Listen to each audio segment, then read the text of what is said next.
Nous retrouvons notre correspondant Bora Bayraktar qui se trouve à Ankara pour cette journée historique.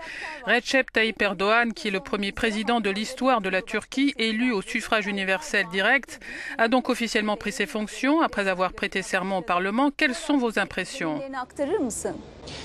Nous nous trouvons devant le palais Çankaya. La présidence a été confiée à Recep Tayyip Erdoğan, qui, comme vous l'avez rappelé, a été pour la première fois directement élu par les citoyens, 12e président de la République de Turquie. À la cérémonie de prestation de serment, il a été félicité non seulement par le président du Parlement, mais il y a également eu une cérémonie militaire, puisqu'il est désormais le commandant en chef des forces armées turques.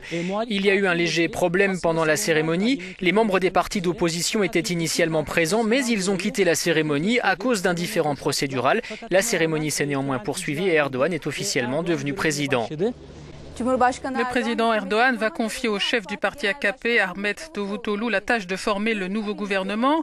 Deux portefeuilles attirent l'attention, l'économie et les affaires étrangères. Est-ce que des noms circulent pour occuper ces postes ?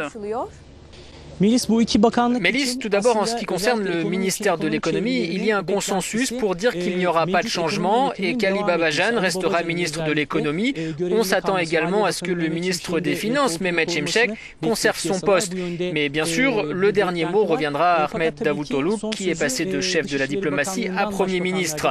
Rien n'est sûr pour le ministère des Affaires étrangères. Certaines rumeurs évoquent l'actuel ministre en charge des relations avec l'Union européenne, Mevlut Çavuşoğlu, mais rien n'est sûr.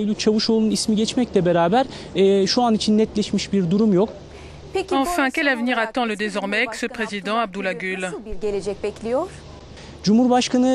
L'ancien président Abdullah Gül est une figure clé de l'AKP. Il en est l'un des cofondateurs. Il a occupé le poste de ministre des Affaires étrangères et ensuite il a été président. Il n'a pas l'intention de quitter la politique. Lors de son dernier discours, il a déclaré, je cite, « Je ne rentre pas à la maison m'occuper de ma petite fille ». Mais dans ce nouvel AKP, il n'y a pas vraiment de poste disponible pour Abdullah Gül parce qu'il n'est pas député. Il devrait probablement servir de conseiller au sein de l'AKP jusqu'aux prochaines élections législatives.